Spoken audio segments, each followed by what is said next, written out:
Hello. Hello. What's going up? on? We're here. We're here. I'm so excited. Welcome to another episode of Punked Out Podcast. I'm your host, Sam. And today, I am so stoked to be joined by my friend, Johnny, who is known as Lil Used. And look, I'm repping Lil Used, always. And he is a very talented artist who creates pop punk, post-hardcore, emo, First rap. Met at emo night, like for real. And actually, I think the last time I saw you, you had opened up for Johnny Craig. That guy's insane. Like, I don't know how he doesn't lose his voice. Remember at the show, actually, Wait, I don't know if you were stuck around for his set. I did. Yeah. He was talking about how his voice was actually gone from the tour, and he had to keep my secrets up there to actually help him out because his voice was so gone. So he does lose it. It's because a lot of his songs are like yelling. He's like belting all the time. He's belting. You know, I've always had that issue too. Whenever I sing, like, I always lose my voice because I belt so much, and I feel like in the emo genre, it's just so like you have to basically yell. You like, have to. Lyrics. Full And time. a lot of like people who actually do singing for like a living, like they always say like that I'm doing it wrong, but it's like, I mean, I don't know, just doing it, and I hopefully I don't lose my voice. You know, so sometimes I do end up like getting scared that I have like vocal nodules and stuff, but that's so scary, especially for like what would you do without your vocals? It's I so don't know. sad. I guess sing in a lower octave maybe. That's true. You could be more getting more chill. into growling. No, just kidding. They probably couldn't do that because you scream too. Yeah, I do screams. Is there like do you have a way that you do it, or is it something that kind of just like comes naturally? I started when I was like in high school trying to do it, and I sounded horrible. As everyone does. Yeah, and then I just kept doing it, listening to like, you know, Chester from Linkin Park, and then like Bert from Lil Used. Mm-hmm. Like, oh my god, that was the guy who inspired me to scream. Like his screams are, like, they were the perfect like screamo emo screams. Oh right. And then what's his name, Casey from Hawthorne Heights, rest in peace. Yeah. Honestly. So his screams really inspired me too. So I just kept trying to mock them, and then I just. And you And do then it now what I you can do do it now. now, You're yeah. Lil Used. Yeah, and so now I'm doing it. Is Lil Used inspired by The Used? So actually, the name came from. I was really inspired by Lil Lotus. I don't know if you know Lotus. I just discovered him. Lil Lotus is insane. So it first started with like Lil Peep. Then, Right. you know, the whole Lil thing, like Yeah, the sad whole Lil boys. thing. And then I was talking to my friend, and I just throw Used in there, and I was like, I don't know, that's a good idea. And I just kind of it started off as just me releasing like emo rap music, and I was just like, I wasn't really taking it serious. I was just like, let's see if I can like It's so do good. this. And then I just started releasing every month, and then I was like, you know what? I'm gonna start doing like emo stuff, like actual like emo band stuff, and then I'm here now. Like, hell yeah, I'm so glad you started to do that. I was just talking to my friend who I didn't go to the show with her, but I met her at the show, the Johnny Craig show where you opened, and you know, I know you saw our little group. You're like, you guys were rocking out. She saw my post about the podcast, and she was like, I'm so stoked for this. I listen to Lil Used every time I'm feeling like nostalgic. hey, that's what's up. No, yeah, and she was telling me, she was like, after we saw you live, that was her first exposure to you and your music, and she was like, oh, it's just so nostalgic. Like, even it's crazy how you can create the nostalgia. At the show, somebody come up to me and they were like, your stuff is like very nostalgic. It's always so cool meeting like new people at shows that are into the same music, because then you just like bond with them, and just a whole different experience. Like, Exactly. it's nice. That's why I like going alone sometimes, because you never know like who you're gonna vibe with, and like what new friends you have space for, all these new friends. I've never been to a show by myself. Really? Never. I always have to have somebody. I play like solo shows, and I always have to have somebody. That's like one of my, I don't know what it is. My anxiety. I do not feel comfortable going by myself. I feel weird and awkward, and like just like, oh no, I need somebody there with me, or else I feel kind of like a loser. I don't know. I feel like there's two kinds of people in the world. There's people that go to shows by themselves, and there's people that go to shows that they need somebody there. Like, that's me. Like an anchor. It's overthinking.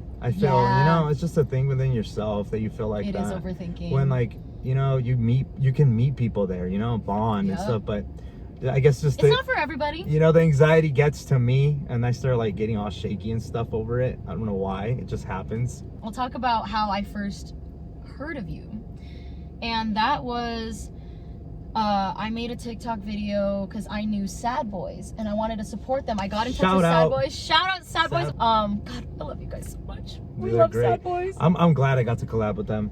Oh And my with god, For When You dude. Can't Breathe. That's my boy. For When You Can't Breathe, Sad He's Boys. incredible, dude. And this new guy named Zion. He's fucking Oh great. yeah, with that new Dude, one. he's super dope.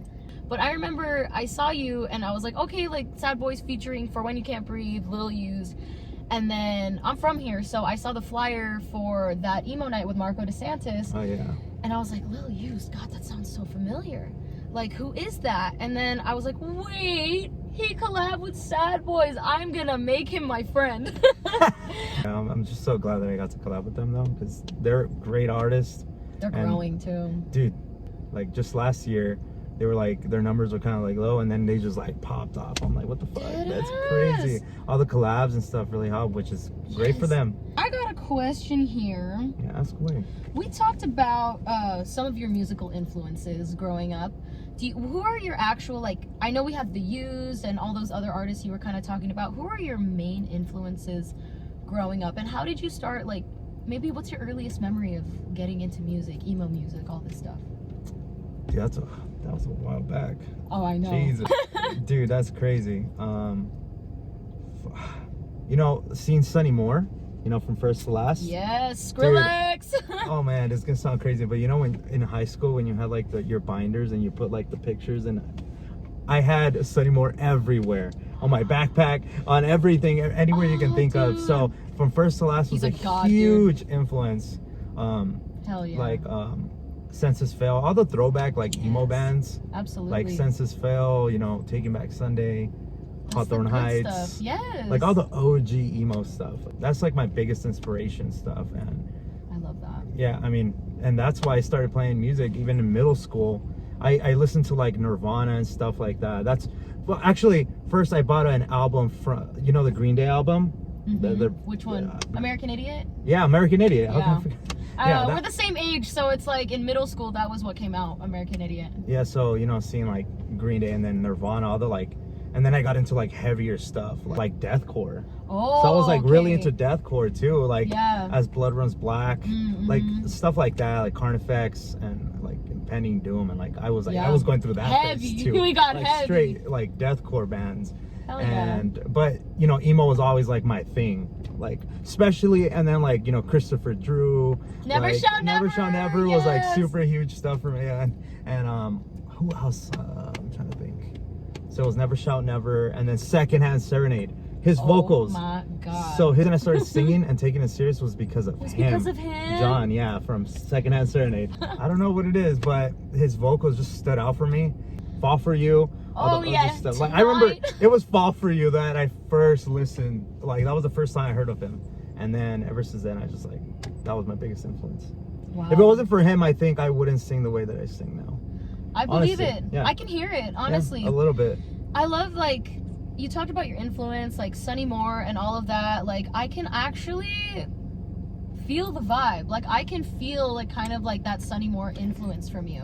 And Ronnie. He was in Escape the Fate. So, and I actually kind of just Right. copied something from him. When I would sing, I do like this thing where I don't know how to explain that sound. So whenever I do like a line, it does kind of like I don't know exactly know how to explain it, but it's like a high pitched sound that he does that I try to do it as well from his Vocally, right? Vocally, yeah. Is it kind of when you're, like, pushing I'm not gonna say it it's a out? moan, but at the end you kind of moan a little I bit. touched her. Ooh, she touched my. Oh. Yes, I don't know. Something like, yeah, something similar. But I got Escape some the ideas Fate. from him. Yeah. Wow, those are some dope ass influences, and honestly, that's everything you mentioned is what I grew up with as well. Silverstein. Oh my god, Silverstein, too. Smile in your skin. Yeah, all those stuff. The screams of that The too. screams. Dude. Yeah, I was gonna say I completely forgot. I was listening to always like, all their screams were just great, and I kept trying to imitate it. You know.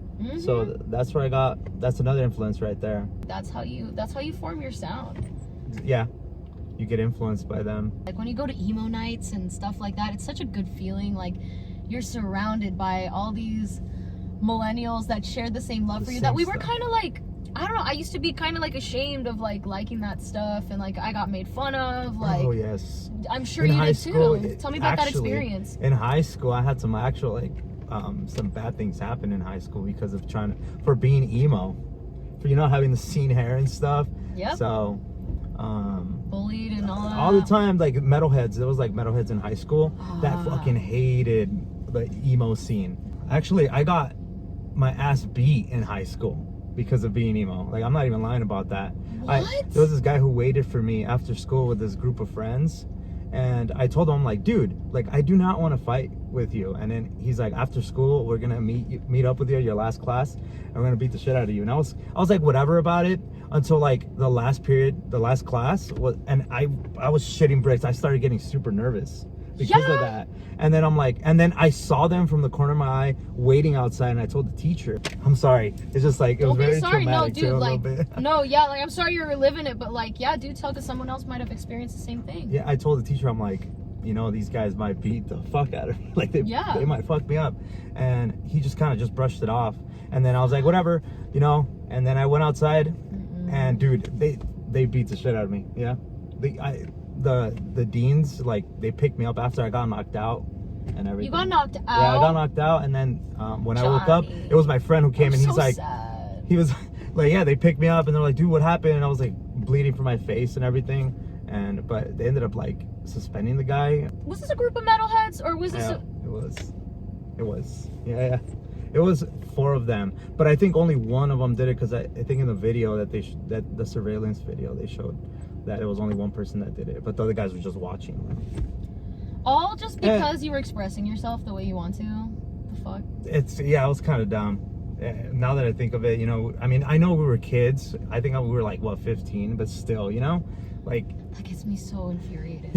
From the new album, I have a song that talks about kind of similar stuff about. Really? About the incidents trauma and all that stuff. Yeah, like exactly. That? A lot of the songs on the album are about the past trauma that I went through growing up. Like, Was it healing for you to write that? A little bit? Yeah, for sure. Yeah, I kind of got a lot of stuff out that I usually never talked about in my music. I always just wrote about like breakups. This time I wanted to just, try to express myself a little more about actual events that happened in my life. Real things. Your story. So like from beginning, like it's 10 songs in the album. So from the first song to the end, it's like kind of like a little story of, like stuff that happened in high school as I kept growing up till now. So yeah, I mean, it's kind cool. Of like a concept album that you got going on. Yeah, exactly. Like drama, and then like relationship stuff that happened, and then good stuff that happened to me, and then again bad. So it's pretty cool. Shout out to Pete. If it wasn't for him, honestly, this wouldn't even be a thing, to be honest, like the album. So good to have a producer in your life like that. I never had one, so shout out to you, dude. I want to know, what is your actual writing process like usually? Like, do you have a structure? Is it kind of just like whatever happens? Like, what's your writing process? I like writing when I'm feeling some type of way. It's either sad, happy, or something like that. And I record everything at home. So I just start writing like a guitar part, and then I sing over it, start humming, and then whenever I have like something going on, that's when I start recording it and trying to finalize it. And then with the lyrics, I try to write usually they're about like breakups, past breakups that I've had, which that's why now I'm trying to like do something else, because all my songs were about like breakups, and I'm just kind of over it now, writing about the same stuff over and over again. So that's pretty much my process. Do you do drums too? So everything's MIDI drums. MIDI drums. It's called, yeah, like do MIDI you use through like a Ableton program. Or like Logic? I use Ableton. Yeah, I've been using Ableton, and for When You Can't Breathe, actually, he's taught me everything I know. Really? Yeah, I've known that guy for like 7 years. Wow, how'd you guys meet? How did you meet for When You Can't Breathe? Facebook, an emo group. What? I posted my first EP like around 9 years ago or 8 years ago. And I used to be in a band called Sometime in April. This was before Lil Used. Yeah, this was before Lil Used, like way before Lil Used. So Sometime in April was like a pop punk emo band. Same thing that I'm kind of doing now, but it was just a band. Right. And I released my first like EP, and it was just me by myself, acoustic. And he commented on it, and that's how we met, like on a Facebook group. Because I posted my first EP on there. And then ever since then, the rest is history, we're collabing. I love the It's community. crazy. Shout out to For When You Can't Breathe. If it wasn't for him, I wouldn't be able to record anything. Like, literally, he's like my teacher for Ableton and writing even. Shout out you all day. Yeah, Like, check you're out his incredible. album. He just dropped it. Oh, he did? I didn't even see that. There's a full length album. It's a fucking masterpiece. And So he's go check it out. solo, no? Yeah, he's solo just like me. What's your favorite song to perform? Of my own, Mm-hmm. Code Blue for sure. I fucking knew love it. Code Blue. I knew it. I don't know what it is about that song, but that song's kind of special to me. So, I could and feel everything about it, like it's still a perfect song. I've always dreamed of writing a song like that, and it came out exactly how like I wanted it to. It's like it has like a catchy chorus, like super emo, and then breakdown. I love like I love a good breakdown stuff, like especially like emo breakdowns. They're not like super heavy, but they're just perfect. I think they're aggressive and like you just feel it, and there's a lot of that in that song. So When I wrote this question, I was like, I wonder if he's gonna say Code Blue. Because you end your set with that, don't you? no, I ended with It's Not Like It Would Have Worked Out Anyway. Oh, that okay, collab. okay. That's Did the you one open with Code Blue? I did open with Code Blue. Because I have that set list. I have the first one. Your drummer gave it to me, and I was like, okay, Code Blue's first. I was like, it's either first or last. Yeah, it's the first one. Can you That tell was us super about that song? I think I saw on one of your posts. Is it about a dream you had? Yeah, it's about a dream that I Can you had. tell us about that? It was like, it wasn't a crazy dream, so I just kind of wrote around it, you know, added stuff to it, Right. obviously. It was just basically, I don't know what the heck I was dreaming, but I guess I got into a car accident In the dream. in the dream, Right. and I saw myself dying in the dream, which was super weird. Like, you know, dreams are always super weird. Like, it's not always just a full story. It's always like something else and it changes. But this one kept going, and I was just kind of just watching myself kind of die and being like revived in the spot, which was really weird. It was super Damn. fast, but I wrote around it, and I started being more creative. But yeah, pretty much it was about me dying in a car accident. I'm like, dude, hopefully that's not the way I go out. That would suck. And you know, at the time too, I love sports cars. So Okay. I had a 350Z, which I got rid of it, but You were I driving was like, fast. yeah, I was always driving fast. So I don't know if that was a sign to stop.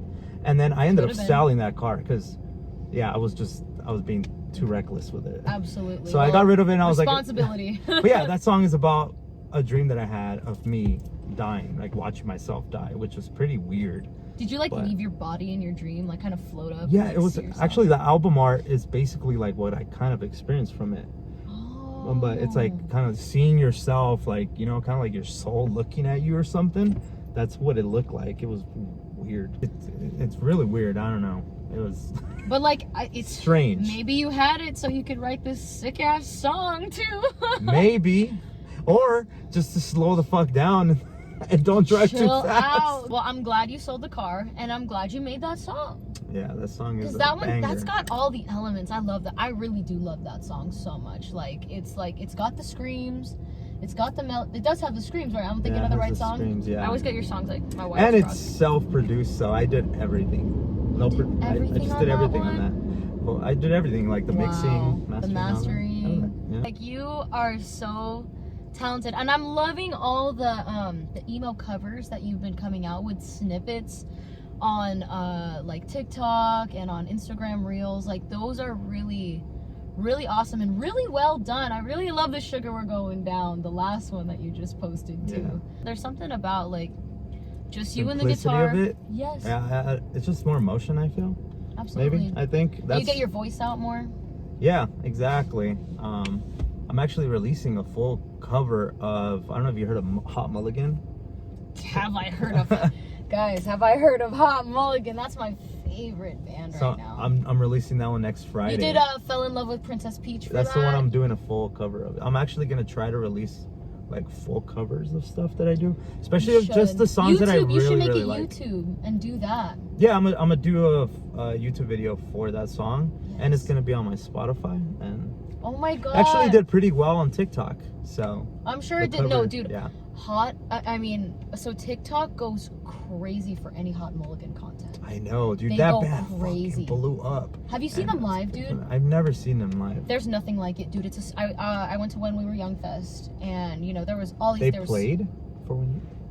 did. They were on one of the smaller stages, but like there was Simple Plan, Green Day, Yellow Card, everybody, but Hot Mulligan, like I shit you not, the crowd for Hot Mulligan, they go crazy. I bet we beat out every crowd. Like I was like this close to the pit, enough to where I don't get punched, but close enough to feel the vibes. And we're all just screaming the lyrics, like every single word. Like the vocalist, they put, I don't know what crack or like what kind of witchcraft they put in their music, but the crowd, we go crazy for Hot Mulligan. I've seen like just videos of them live, and it goes like, it's crazy too. They sell out like venues and stuff. It's like, their energy. Do you think TikTok blew them up? I actually think they've got like a pretty cult following on TikTok, for sure. I think TikTok helps out so many artists. Like, 408? Yeah, 408. I feel like TikTok helped them blow up so much too. Like, something about that. Like, I love TikTok for that. I feel like people are really getting brought together through music. Which is good. Yeah. Yeah, it's so good. It's so genuine too. Yeah. That's always good to have. I know there's that album coming out. Like, I was gonna ask, what's next for you? Like, besides the album in the works, like, what's next for Lil Used? I mean, dropping that album is like something that's pretty huge for me. Oh yeah. Which, also, I'm dropping a main collab with Say We Can Fly. I don't know if you know Say We Can Fly. I've heard of Say We Can Fly. So I'm doing a main collab with him. Wow. And some guy named John to the Sky. So shout out to them. So that comes out June 7th. Oh, I'm so stoked. So it's like an emo EDM song. So it starts off acoustic, and then it has the drop, and then yeah. Like some sad boys. Yeah, type like of sad stuff? boy stuff. Heck yeah. Which I'm super excited for that. And then after that, a few weeks, like 2 weeks after that song's out, I'm dropping the first single off the album. Are you gonna do little releases leading up to the album? 3 singles, and then after that, release the album. The album's called A Storm Left Behind. We heard it here first. I'm gonna do vinyls for him. I'm gonna do like merch drops. I'm just gonna do all that stuff. I'm sure your fans are looking forward to like all your performances that are gonna probably come with this release. And I'm all excited. Of that. I'm excited. Tour. I want to tour right after dropping the album. So you should. I'm trying to get a booking agent and all that, just so I can, because I want to set up a tour, even opening like for some other band that's touring or something. Dude, just anything. Anything. I'll take even a West Coast tour, anything, just for the album. Which, yeah, but that's what I'm planning on. But for sure, the album's coming out, and I'm so excited for it. It's just, it's gonna be so good. We're also excited. A Storm Left Behind. A Storm Left Behind. Yes. Oh my gosh, I'm so stoked. Thank you for telling us the title. That's such a special treat that we didn't know we were gonna get. So thank you so much, dude. Yeah, Johnny, for hanging out. You all must go check out his music. It's a requirement after watching this. I will have his link to his Spotify, Instagram, everything he's got will be down in the description. And thank you so much for watching, dude. Thank you for having me. Thank you, Johnny. Yeah. All Peace out, right. guys. Bye, guys.